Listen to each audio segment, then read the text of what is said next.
नमस्कार, आप सभी का मेरे channel learning with simple tricks में स्वागत है। मैंने पिछले वीडियो में वर्णमाला के स्वर के बारे में बताया था। आज मैं आपको व्यंजन के बारे में बताती हूँ। व्यंजन वो वर्ण होते हैं जिन पर मात्राएं लगती हैं। स्वर की हम मात्राएं लगाते हैं और जिन पर लगाते हैं उसे हम व्यंजन कहते हैं।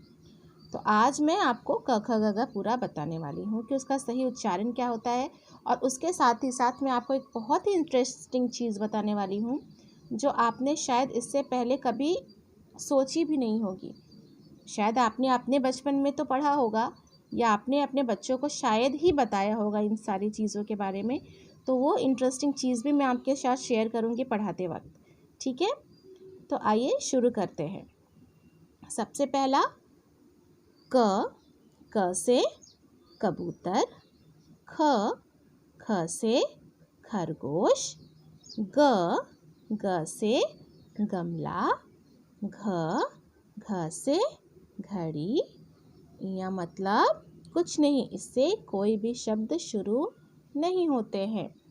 ठीक है, तो आपने जब क से घ तक पढ़ा तो कुछ ध्यान दिया आपने कि आपने इसका उच्चारण कहाँ से किया?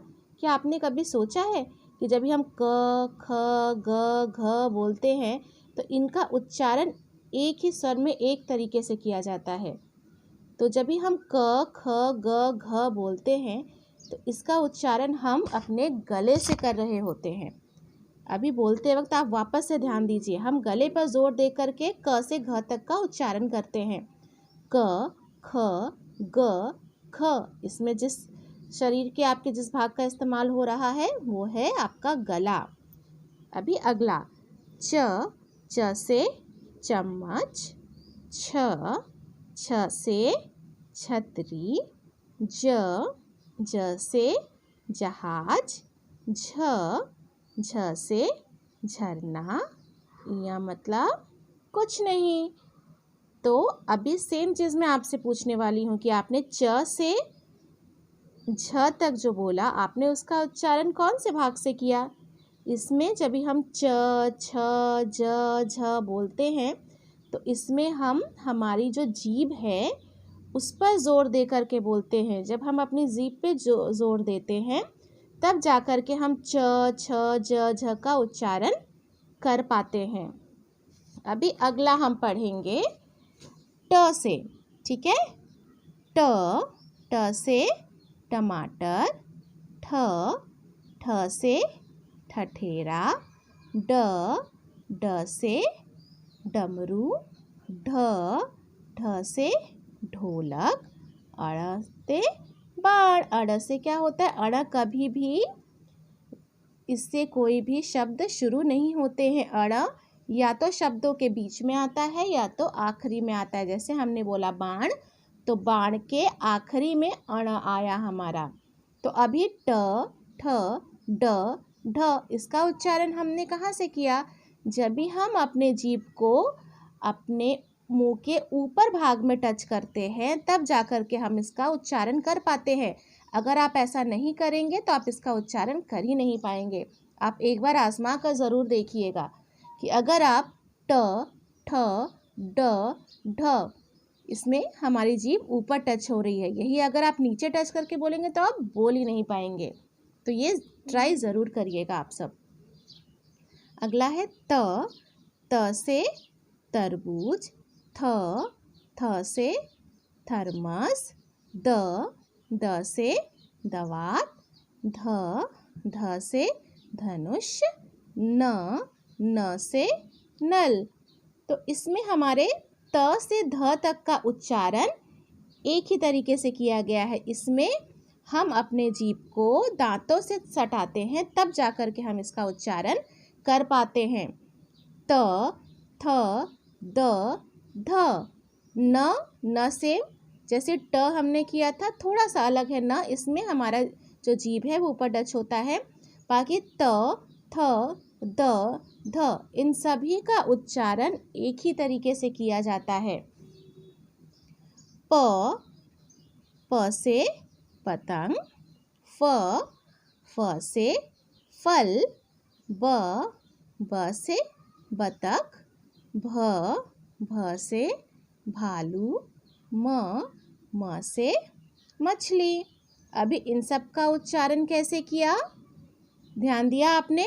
म, प, फ, ब, भ, म।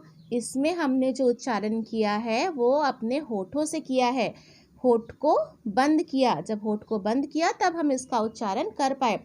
प, फ, ब, भ, म। अगर आप होठ बंद नहीं करेंगे, होठ को सटाएंगे नहीं, तो आप इसका उच्चारण कर भी नहीं पाएंगे। अगला है य से यज्ञ, र से रथ, ल से लट्टू, व से वक, श से शलगम।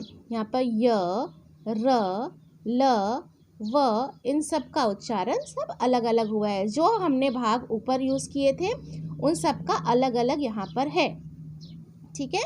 अभी ये श से शलगम, श से षटकोण और स से सपेरा, ह से हल। ये जो व्यंजन है श, ह, स, ह, इनका उच्चारण हम सांसों के द्वारा करते हैं। जब हम सांसों को बाहर फेंकते हैं मुंह से, तब जाकर के इनका उच्चारण हो पाता है। आप करके देख भी सकते हैं। श, स, ह, ये सारे हमारे सांसों के द्वारा इनका उच्चारण हो रहा है। ढ, ये अतिरिक्त व्यंजन है। अतिरिक्त मतलब ये एक्स्ट्रा आए हुए व्यंजन कहलाते हैं। लास्ट में आखिरी हम पढ़ेंगे संयुक्त व्यंजन। यहाँ तक हो गया, ह तक हमारे ये मेन व्यंजन होते हैं। ढ ये अतिरिक्त व्यंजन हुए, और श, त्र, ज्ञ, श्र ये संयुक्त व्यंजन होते। श से क्षत्रिय, त्र से त्रिशूल, ज्ञ से ज्ञानी, श्र से श्रमिक। तो यहाँ पर लिखा है कि ये सब संयुक्त व्यंजन होते हैं। तो संयुक्त व्यंजन वो क्या होते हैं? संयुक्त व्यंजन ऐसे व्यंजन होते हैं, जैसे आपने ह तक, मैंने आपको बताया कि क से ह तक व्यंजन होते हैं, ठीक है। तो संयुक्त व्यंजन वो होते हैं जहाँ पर एक से ज़्यादा व्यंजन यूज़ होते हैं, ठीक है। जब भी हम एक से ज़्यादा व्यंजनों को यूज़ करते हैं, इस्तेमाल करते हैं किसी व्यंजन में, तो वो संयुक्त व्यंजन कहलाता है। जैसे हमारा क्ष है, ये किस किस व्यंजन से मिलके बना है? इसमें हम आधा क, फिर ये वाला षटकोण वाला श और अ, ये स्वर यूज़ करते हैं, तब जाकर के बनता है क्ष। त्र में भी एक से ज़्यादा व्यंजन यूज़ हुए हैं। वो कौन कौन से व्यंजन हैं? त, र और अ। जब हम त, र, अ बनाते हैं, मिलाते हैं, तब जाकर के बनता है त्र। तो यहाँ पे भी एक से ज़्यादा व्यंजनों का इस्तेमाल किया हमने, इसके लिए ये संयुक्त व्यंजन कहलाया। अभी ज्ञ क्यों कहलाया अतिरिक्त व्यंजन? इसमें कौन कौन से व्यंजन हमने इस्तेमाल किए? तो इसमें हमने ज, फिर य और अ, ये हमने व्यंजन इस्तेमाल करके, जब हम इन तीनों को एक साथ मिलाकर पढ़ते हैं, तब जाकर के बनता है हमारा ज्ञ। आखिरी है हमारा श्र से श्रमिक। तो श्र में कौन कौन से व्यंजन हमने इस्तेमाल किए? इसमें श्र में श, शलगम वाला श, रथ वाला र और अ।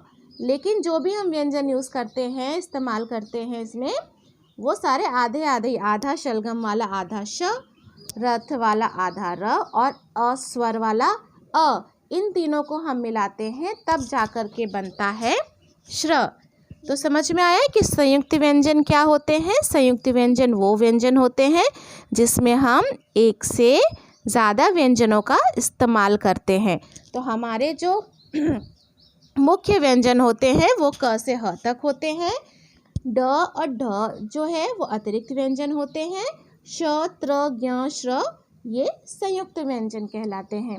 मैं आशा करती हूँ कि आप लोगों को मेरा ये वीडियो ज़रूर पसंद आएगा। अगर आपको मेरा वीडियो पसंद आता है तो प्लीज़ मेरे वीडियो को लाइक ज़रूर करें। धन्यवाद।